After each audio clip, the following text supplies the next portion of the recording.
নমস্কার, আমি অভিজিৎ এভিনিউতে স্বাগত জানাচ্ছি। আজকের একটি দুঃখের একটি সংবাদ নিয়ে আপনাদের সম্মুখে আমি উপস্থিত হয়েছি। আজকের দিন যে আমি এখানে উপস্থিত রয়েছি, আজকের দিন হচ্ছে 2025 ইংরেজিতে। আমি শ্রীভূমি জেলার রামকৃষ্ণনগর বিধানসভা কেন্দ্রের সীমান্তবর্তী এলাকা, মিজোরাম সীমান্তবর্তী এলাকা বড়ববিরবন্দ এলাকায় আমি এসেছি। এখানে এক কৃষক পরিবার অগ্নিকাণ্ডের জন্য তাদের সম্পূর্ণ কিছু নষ্ট হয়ে গেছে, জলে ছাই হয়ে গেছে।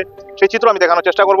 এখানে কিছু দৃশ্য আমি তুলে ধরার চেষ্টা করছি। দেখুন কিভাবে এই অগ্নিকাণ্ড এখানে সংঘটিত হয়েছে, এবং এই অগ্নিকাণ্ড 21 মার্চ রাত্র আনুমানিক 10টা পর এই জায়গায় অগ্নিসংযোগ হয়। এবং এই জায়গায় কিভাবে আমি দেখানোর চেষ্টা করবো কিভাবে এখানে অগ্নিসংযোগ হয়েছে, এবং সম্পূর্ণ কিছু এখানে জলে ছাই হয়ে গেছে, পুড়ে ছাই হয়ে গেছে।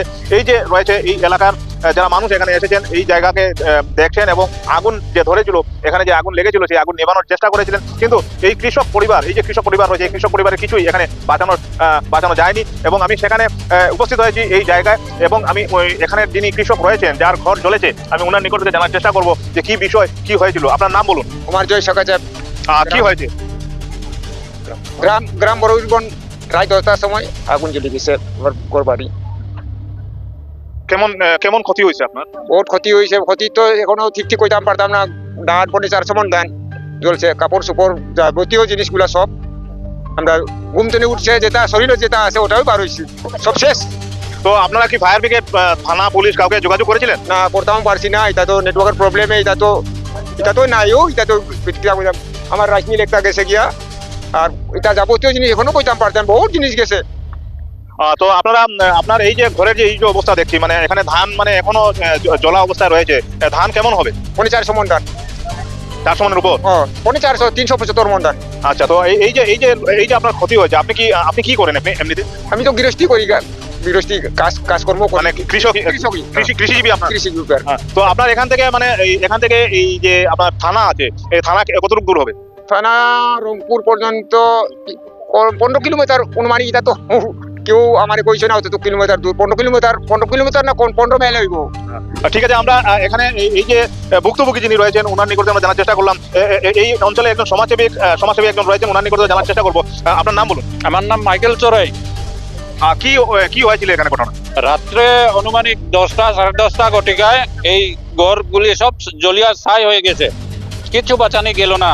মানুষ অনেকজন, প্রায় 150 জন মানুষ আইসে বাঁচানির লাগে, আর সম্ভব হলো না, সব জ্বলিয়া শেষ হয়ে গেছে। তো এটা এই যে অসুবিধা, এই অসুবিধা আপনি কি বলবেন? কি অসুবিধা এখানে রয়েছে? এখানে ফায়ার ব্রিগেড কেন আসলো না, কেন পুলিশ আসলো না, কি বলবেন?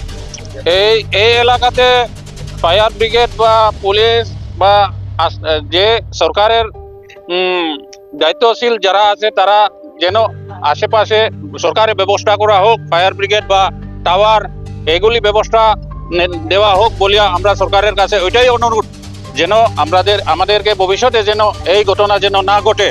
নিশ্চয়ই এখানে একটি গুরুত্বপূর্ণ বিষয় উনি বললেন যে এখানে মোবাইল নেটওয়ার্কের একটু অসুবিধা রয়েছে, যার কারণে ওনারা সময় মতো যখন ওনাদের প্রয়োজন ছিল, যখন এখানে অগ্নিসংযোগ হয়েছিল, তখন এখানে ওনারা পুলিশ বা ফায়ার ব্রিগেডের সাথে যোগাযোগ করার চেষ্টা করেছিলেন, কিন্তু ওনাদের সেই নেটওয়ার্ক সেখানে না থাকার কারণে সেই সম্পূর্ণভাবে ওনারা বিচ্ছিন্ন ছিলেন নেটওয়ার্ক কানেকশন থেকে, যার জন্য ওনারা ফায়ার ব্রিগেড এবং পুলিশ এই দুটি পরিষেবা থেকে ওনারা বঞ্চিত রয়েছেন। যার কারণে আজকের দিনে আপনারা দেখতে পাচ্ছেন যে কিভাবে দেখুন অগ্নিসংযোগের কারণে এই জায়গা সম্পূর্ণরূপে ভস্মীভূত হয়ে গেছে, এবং এই কৃষক পরিবারের যিনি প্রধান রয়েছেন, উনি কিছুই এখান থেকে বাঁচিয়ে নিতে পারেননি। এবং সেই চিত্র আমি তুলে ধরার চেষ্টা করছি। দেখুন এই গ্রামের সম্পূর্ণ মানুষ এখানে এসেছে ওনাদেরকে সাহায্য করার জন্য, এবং আজকের দিনে কিছুই ওনারা বাঁচানোর চেষ্টা করেছিলেন, কিন্তু বাঁচাতে পারেননি, সম্পূর্ণরূপে ধ্বংস হয়ে গেছে। এই বিষয়ে আমি তুলে ধরার জন্য আমি এই জায়গায় আমি উপস্থিত হয়েছি। এবং এখানে যারা জনগণ রয়েছেন, যারা ভুক্তভোগী রয়েছেন, ওনারা একটি দাবি করেছেন যে এখানে মোবাইল নেটওয়ার্কের জন্য সম্পূর্ণরূপে ব্যবস্থা করা হয়, এবং ফায়ার ব্রিগেডের ব্যবস্থা করা হয়, সড়ক ব্যবস্থা সম্পূর্ণরূপে যাতে তুলে ধরা হয়। আমি সেই ব্যবস্থা দেখানোর জন্য আমি এখানে এসেছি। আজকের দিনে আপনারা দেখতে পাচ্ছেন কিভাবে এখানে এই অগ্নিসংযোগ হয়েছে, এবং এই অগ্নিসংযোগের কারণে এই জায়গায় সম্পূর্ণ কিছু ভস্মীভূত হয়ে গেছে। এখানে নিশ্চয়ই আপনি এখানে ধান দেখানোর চেষ্টা করবো। কিছু ধান অন্যত্র রয়েছিল, যে ধান এখানে বাঁচানো হয়ে গেছে, এবং এই ধানগুলো সেই স্থান থেকে অন্যত্র সরিয়ে নেওয়ার জন্য ওনারা কাজ করছেন। এবং এই যে জায়গা রয়েছে, এই জায়গা হচ্ছে সীমান্তবর্তী এলাকা। আমার ঠিক পিছনে রয়েছে মিজোরাম সীমান্তবর্তী এলাকা। এই সীমান্তবর্তী এলাকায় আমি এসে উপস্থিত হয়েছি, এবং এখানকার যে বাস্তব যে চিত্র, সেই চিত্র আমি তুলে ধরার চেষ্টা করছি। নিশ্চয়ই আমি আমার ক্যামেরা পার্সনকে বলবো সেই সব চিত্র তুলে ধরার জন্য। এবং এখানে দেখতে পাচ্ছেন কিভাবে এই ধান জ্বলে পুড়ে ছাই হয়ে গিয়েছিল এবং কিছু ধান বাঁচানোর চেষ্টা করেছিলেন এবং সেই ধান এখানে নিশ্চয়ই দেখতে পাচ্ছেন কিভাবে রাখা রয়েছে। এই ধানগুলোকে এখান থেকে সুরক্ষিত জায়গায় এখন স্থানান্তর করার চেষ্টা চলছে। আমি এই জায়গায় এসেছি এবং এই জায়গায় এসে সম্পূর্ণ বিস্তারিত আমি তুলে ধরার চেষ্টা করেছি।